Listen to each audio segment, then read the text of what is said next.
എല്ലാവർക്കും നമസ്കാരം. എല്ലാ ആഴ്ചയും നമ്മൾ അടുത്ത ആഴ്ചയുടെ മാർക്കറ്റിന്റെ അവസ്ഥ, അതായത് ബുള്ളിഷ്നെസ് ആണോ ബാരിഷ്നെസ് ആണോ, മേലേക്ക് പോകുമോ താഴേക്ക് പോകുമോ എന്നുള്ള ഒരു അനലൈസ് ചെയ്യാറുണ്ട്. അതുപോലെ തന്നെ അത് ചെയ്യുന്നത് നമ്മുടെ ഏകദേശം 80% 90% എല്ലാം സക്സസ് ആവാറുണ്ട്. ഏതായിരുന്നാലും ഇന്നും നമുക്ക് മെയ് സെക്കൻഡ് വീക്കിൽ എങ്ങനെയായി മാർക്കറ്റ് ഉണ്ടാവുക എന്നുള്ള ഒരു വിശകലനം കൂടിയാണ്. ഏതായിരുന്നാലും ഈ ഒരു ട്രെൻഡ് ലൈൻ ഞാൻ നേരത്തെ പല വീക്കിലി അനലൈസിസ് വീഡിയോയിലും പറഞ്ഞിട്ടുണ്ട്. ഈ ഒരു ട്രെൻഡ് വഴിയാണ് മാർക്കറ്റ് പോയിക്കൊണ്ടിരിക്കുന്നത്. ഈ ട്രെൻഡിൽ നിന്ന് പുറത്തു പോയാൽ, അതായത് അപ്സൈഡ് പോവുകയാണെങ്കിൽ ഈ ലൈനിനും മേലെ ഒരു വീക്കിലി ക്യാൻഡിൽ ക്ലോസ് ചെയ്താൽ അത് ഒരു അപ്പ് മൂവ്മെന്റ്, വീണ്ടും മുകളിലേക്ക് പോകാനുള്ള സാധ്യത, മാർക്കറ്റിലേക്ക് ഉണർവോടുകൂടി പോകാനുള്ള സാധ്യത ഉണ്ട് എന്നാണ് നമ്മുടെ കണക്കുകൂട്ടലുകൾ. അതുപോലെ തന്നെ താഴേക്ക് വന്ന് ഈ ലൈൻ ക്ലോസ് ചെയ്താൽ മാത്രമേ ഒരു അഗ്രസീവായ ഒരു മൂവ്മെന്റ് ഉണ്ടാവുകയുള്ളൂ എന്ന് തന്നെയാണ് ഇപ്പോഴും നമ്മുടെ കണക്കുകൂട്ടലുകൾ. ഇവിടെ നിന്ന് തന്നെ നമുക്ക് ഓരോ വീക്കിലി ക്യാൻഡിലും കാണാൻ കഴിയുന്നുണ്ട്. ഓരോ തവണ ആൾട്ടയും ഹൈ വെക്കുമ്പോഴും താഴത്തേക്ക് വന്ന് വീണ്ടും സപ്പോർട്ട് എടുത്ത് വീണ്ടും അടുത്ത വീക്കിലി ക്യാൻഡിൽ ആൾട്ടയും ഹൈ വെച്ച് വീണ്ടും താഴേക്ക് വന്ന് വീണ്ടും ഇവിടെ നിന്നും ഒരു അടുത്ത ക്യാൻഡിൽ ആൾട്ടയും ഹൈ വെച്ച് താഴേക്ക് വന്ന് വീണ്ടും അതിനേക്കാളും കുറച്ചുകൂടെ മുകളിലേക്ക് പോയി താഴെ വന്ന് വീണ്ടും അങ്ങനെ ഓരോ ക്യാൻഡിലും നമുക്ക് നോക്കാൻ കഴിയുന്നുണ്ട്. ഓരോ തവണയും ആൾട്ടയും ഹൈ വെച്ചിട്ട് ഒരു അഗ്രസീവായ അപ്പ് മൂവ്മെന്റ് അല്ല മാർക്കറ്റ് തരുന്നത്. പിന്നീട് അത് താഴേക്ക് വന്ന് വീണ്ടും സപ്പോർട്ട് അടിച്ച് പിന്നെ അടുത്ത ക്യാൻഡിൽ വരുമ്പോൾ ഒരു ആൾ ടൈം ഹൈ ആണ് വെക്കുന്നത്. അങ്ങനെ അവസാനവും ഇപ്പോൾ കഴിഞ്ഞ ആഴ്ച നടന്നതും ഏകദേശം ഇതാണ്.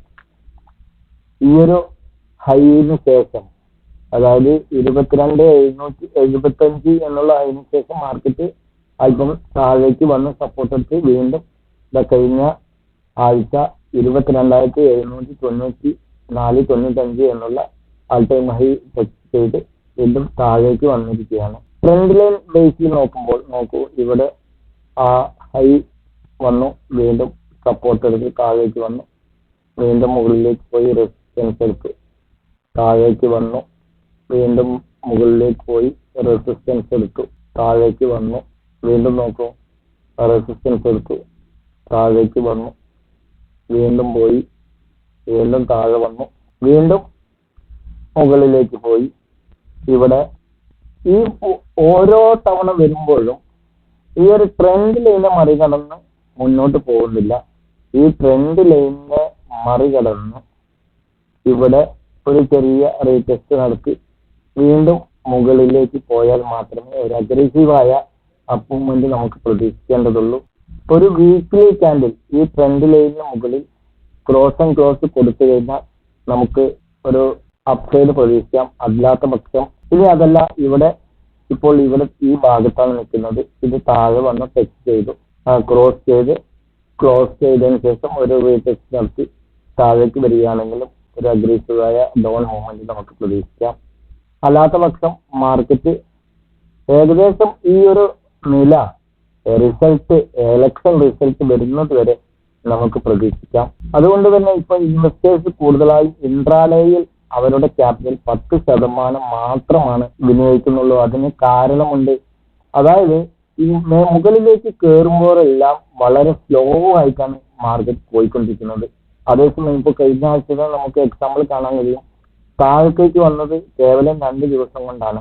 അങ്ങനെ ഓരോ തവണയും മുകളിലേക്ക് പോയി റെസിസ്റ്റൻസിൽ താഴേക്ക് വരുമ്പോൾ വളരെ ഫാസ്റ്റ് ആയിട്ടാണ് വരുന്നത്. ഇൻട്രാഡേ ട്രേഡേഴ്സിനെ സംബന്ധിച്ചിടത്തോളം അവരുടെ പ്രതീക്ഷകൾക്ക് അപ്പുറമാണ് മാർക്കറ്റ്. അതായത് മുകളിലേക്ക് പോയി റെസിസ്റ്റൻസിലേക്ക് വരുന്ന മാർക്കറ്റ് വളരെ ഫാസ്റ്റോടുകൂടി താഴേക്ക് വരുമ്പോൾ പ്രതീക്ഷകൾക്ക് അപ്പുറം കണക്കുകൂട്ടലുകൾ തെറ്റുമ്പോൾ അവർക്ക് നഷ്ടങ്ങളാണ് സംഭവിക്കുന്നത്.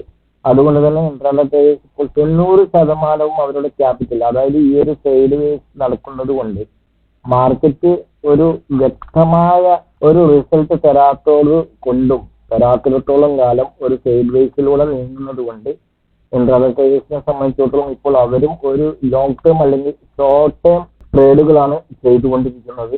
ഏകദേശം ഒരു 10% ക്യാപിറ്റൽ മാത്രമേ ഇപ്പോൾ ഇൻട്രാഡേക്ക് വേണ്ടി വിനിയോഗിക്കുന്നുള്ളൂ.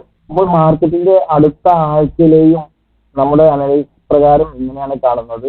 താഴേക്ക് വന്ന് ഇവിടെ ഈ ലൈനിൽ നിന്ന് സപ്പോർട്ട് എടുത്ത് മുകളിലേക്ക് പോകാം. അല്ലെങ്കിൽ ഇവിടെ നിന്ന് തന്നെ ഈ ലൈൻ തൊടണമെന്നില്ല. ഇപ്പോൾ മുകളിൽ പോയി റെസിസ്റ്റൻസിന് തൊട്ട്, അതായത് ആൾ ടൈം ഹൈ ഒരു 10 പോയിന്റ് 20 പോയിന്റ് മുകളിലേക്ക് വെച്ച് വീണ്ടും താഴത്തേക്ക് വന്നിരിക്കുകയാണ്. അപ്പോൾ ഈ ലൈന് തൊടണമെന്നില്ല. അതിന് മുമ്പായി തന്നെ ഇവിടെ നിന്നും മുകളിലേക്ക് പോകാം, അവിടെ നിന്ന് താഴേക്ക് വരാം. ഇങ്ങനെ നേരത്തെ പറഞ്ഞ രൂപത്തിൽ എലക്ഷൻ വരെ ഈ ഒരു സൈഡ് വേസ് നമുക്ക് പ്രതീക്ഷിക്കാം. അല്ലാത്ത പക്ഷം ഈ ലൈൻ ക്രോസ് ചെയ്ത് കഴിഞ്ഞാൽ നമുക്കൊരു അഗ്രസീവ് ആയ മൂവ്മെന്റ് പ്രതീക്ഷിക്കാം. ഇങ്ങനെയൊക്കെയാണ് അടുത്ത ആഴ്ചയിലെയും മാർക്കറ്റിന്റെ അവസ്ഥ നമുക്ക് കാണാൻ കഴിയുന്നത്. ഇനി നമുക്ക് നിഫ്റ്റിയുടെയും ബാങ്ക് നിഫ്റ്റിയുടെയും സപ്പോർട്ട് ആൻഡ് റെസിസ്റ്റൻസ് നോക്കാം. നിഫ്റ്റിയെ സംബന്ധിച്ചിടത്തോളം 22,456 സ്പോട്ട് റേറ്റ്. 22,430 ആയിരിക്കും ഇമ്മീഡിയറ്റ് സപ്പോർട്ടായിട്ട് ആക്ട് ചെയ്യുക. 22,350 സെക്കൻഡും 22,260 63 റേഞ്ച് പേ പൊട്ടുമായിട്ട് ആക്ട് ചെയ്യുമെന്ന് പ്രതീക്ഷിക്കുന്നു. അതേപോലെ 22,533 ആയിരിക്കും ഫസ്റ്റ് റെസിസ്റ്റൻസ്. 22,620 സെക്കൻഡും 22,703 തേർഡ് റെസിസ്റ്റൻസുമായി ആക്ട് ചെയ്യും എന്ന് പ്രതീക്ഷിക്കുന്നു. ബാങ്ക് നിഫ്റ്റിയെ സംബന്ധിച്ചിടത്തോളം 48,877 സ്പോട്ട് റേറ്റ്. 48,680 ഫസ്റ്റ് സപ്പോർട്ടായിട്ട് ആക്ട് ചെയ്യും എന്ന് പ്രതീക്ഷിക്കുന്നു. 48,405 സെക്കൻഡും 48,070 തേർഡ് റെസിസ്റ്റൻസുമായിരിക്കും. 49,075 ആയിരിക്കും ഫസ്റ്റ് റെസിസ്റ്റൻസ്, അതായത് 100 പോയിന്റ് മുകളിൽ. 49,555 സെക്കൻഡ് റെസിസ്റ്റൻസും ആൾ ടൈം ഹൈയായ 49,973 തേർഡ് റെസിസ്റ്റൻസുമായി ആക്ട് ചെയ്യാൻ സാധ്യതയുണ്ട്. നമുക്ക് നാളേക്കുള്ള 2 ഇൻട്രാഡേ സ്റ്റോക്കുകൾ പരിചയപ്പെടാം. ആദ്യത്തേത് 5 സ്റ്റാർ ആണ്. 5 സ്റ്റാർ ഈ ഒരു ലൈൻ ബ്രേക്ക് ചെയ്യണമെങ്കിൽ 779 നമുക്കൊരു ബൈ എൻട്രി പോസിബിൾ ആണ്. 774 5 പോയിന്റ് താഴെ നമുക്ക് സ്റ്റോപ്പ് ലോസ് കീപ്പ് ചെയ്യണം. 784 ഫസ്റ്റ് ടാർഗറ്റും 788 സെക്കൻഡ് ടാർഗറ്റും വെച്ച് മുന്നോട്ട് പോകാം. അതിന് മുകളിൽ പോവുകയാണെങ്കിൽ സ്റ്റോപ്പ് ലോസ് മൈനസ് ചെയ്ത് പരമാവധി പ്രോഫിറ്റ് ബുക്ക് ചെയ്യാൻ ശ്രമിക്കുക. രണ്ടാമത്തെ സ്റ്റോക്ക് ഹിൻഡാൽകോ ആണ്. ഈ ഒരു ലൈനിന് മുകളിൽ നാളെ ക്രോസ് ആവുകയാണെങ്കിൽ 651 നമുക്കൊരു ബൈ എൻട്രി പോസിബിൾ ആണ്. 648 സ്റ്റോപ്പ് ലോസ് വെക്കണം. 654 657 എന്നിങ്ങനെ ടാർഗറ്റ് വെക്കാവുന്നതാണ്. ഏകദേശം 660 661 വരെ പോകാനുള്ള സാധ്യതയുണ്ട്. അങ്ങനെ പോവുകയാണെങ്കിൽ സ്റ്റോപ്പ് ലോസ് മൈനസ് ചെയ്ത് പരമാവധി പ്രോഫിറ്റ് ബുക്ക് ചെയ്യാൻ ശ്രമിക്കുക. ഈ 2 സ്റ്റോക്കുകളും നിങ്ങളുടെ വാച്ച് ലിസ്റ്റിലേക്ക് ആഡ് ചെയ്യാവുന്നതാണ്. നിങ്ങൾ ട്രേഡുകൾ എടുക്കുകയാണെങ്കിൽ സ്വന്തമായി അനലൈസ് ചെയ്തുകൊണ്ട് എടുക്കാൻ ശ്രമിക്കുക. കൂട്ടത്തിൽ നിങ്ങളുടെ ഫിനാൻഷ്യൽ അഡ്വൈസറുമായി കമ്മ്യൂണിക്കേഷൻ ചെയ്തതിനു ശേഷം ട്രേഡുകൾ ചെയ്ത് നിങ്ങളുടെ ക്യാപിറ്റലിനെ സുരക്ഷിതമാക്കാൻ ശ്രമിക്കുക.